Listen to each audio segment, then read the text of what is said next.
Hai girls, pernah gak sih kamu selalu bilang iya untuk permintaan orang lain? Padahal dalam hati sebenarnya gak mau. Atau kamu merasa harus selalu menyenangkan orang lain biar mereka gak kecewa?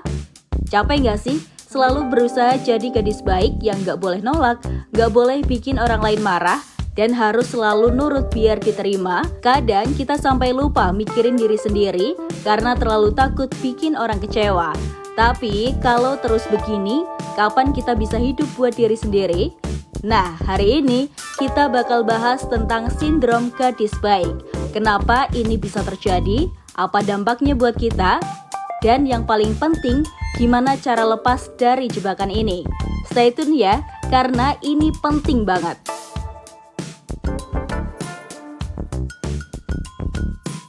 Sindrom gadis baik atau disebut juga dengan good girl syndrome adalah kondisi di mana kita merasa selalu ingin bersikap dan tampil menyenangkan orang lain. Gadis baik cenderung menggantungkan kepercayaan dirinya pada penilaian orang lain. Bahkan, rela melakukan hal-hal yang dianggap baik menurut orang lain, meskipun sebenarnya bisa merugikan atau membahayakan diri sendiri. Tapi sindrom ini gak muncul begitu saja.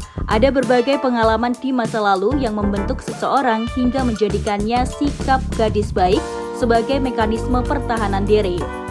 Salah satu penyebab utamanya adalah pola asuh sejak kecil. Banyak perempuan tumbuh dalam lingkungan yang menuntut mereka untuk selalu bersikap baik, manis, dan menurut. Sejak kecil mereka diajarkan bahwa anak perempuan harus selalu sopan, tidak boleh membantah, dan harus mengikuti keinginan orang lain agar diterima. Selain itu, sindrom ini juga bisa berkembang dalam keluarga yang kurang ideal.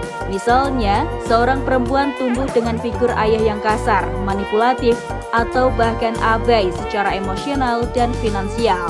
Pengalaman buruk seperti ini bisa membuat seseorang berpikir bahwa satu-satunya cara untuk bertahan adalah dengan selalu menyenangkan orang lain agar tetap aman dan diterima. Pengalaman traumatik lainnya seperti pernah mengalami kekerasan verbal atau fisik, bullying atau pelecehan juga bisa berkontribusi. Rasa takut menghadapi konflik atau penolakan membuat seseorang memilih untuk terus menyenangkan orang lain, meskipun itu berarti mengorbankan kebahagiaannya sendiri. Bagi seseorang dengan sindrom gadis baik, kritik seringkali terasa seperti ancaman kasar. Mereka menganggap kritik sebagai tanda ketidakpuasan orang lain terhadap dirinya, sehingga mereka berusaha keras untuk menghindarinya, bahkan dengan terus memprioritaskan kepentingan orang lain di atas kebutuhannya sendiri. Pada akhirnya, semua ini dilakukan demi satu hal, mencari rasa aman.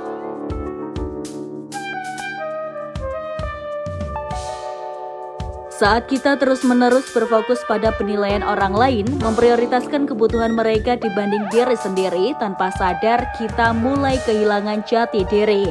Kita jadi takut menolak, meskipun tahu itu bisa berdampak negatif bagi diri sendiri. Masalahnya, kebiasaan ini bisa jadi ancaman serius, apalagi kalau kita terjebak dalam hubungan dengan seseorang yang cenderung melakukan kekerasan, baik secara verbal, emosional, maupun fisik. Sindrom gadis baik juga bisa membuat seseorang mengalami kendali atas hidupnya. Segala keputusan dan aspek kehidupan diserahkan pada pasangan, hanya demi diterima dan menghindari penolakan.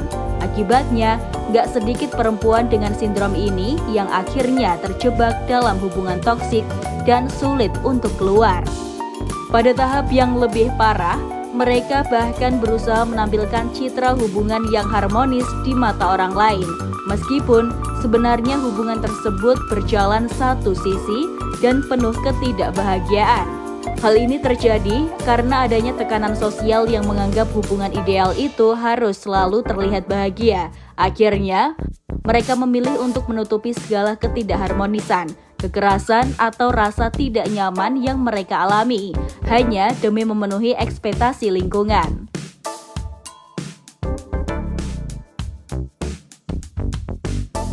Gak ada kata terlambat untuk berubah, apalagi kalau situasi ini udah mulai bikin kamu gak nyaman. Kalau kamu merasa punya kecenderungan sindrom gadis baik, langkah pertama adalah menyadari dan mengakui bahwa ini mungkin berkaitan dengan pengalaman atau trauma di masa lalu.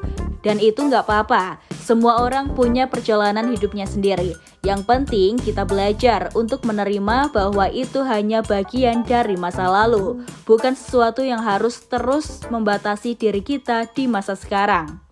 Mulailah lebih mendengarkan diri sendiri, pahami apa yang sebenarnya kamu inginkan, apa yang bikin kamu nyaman, dan apa yang benar-benar penting buat kamu, tanpa perlu merasa bersalah atau takut mengecewakan orang lain. Belajar mengatakan tidak juga bisa jadi cara untuk melindungi diri sendiri dari orang-orang yang mungkin ingin memanfaatkan atau memanipulasi kita. Seberapa dekat atau percaya pun kita dengan seseorang, pada akhirnya kita sendirilah yang paling tahu apa yang terbaik buat diri kita. Jadi mulai sekarang, yuk lebih berani buat mendengarkan hati sendiri. Bagaimana menurut kamu? Apakah kamu punya cerita tentang sindrom gadis baik? Bagikan di kolom komentar ya. Bye!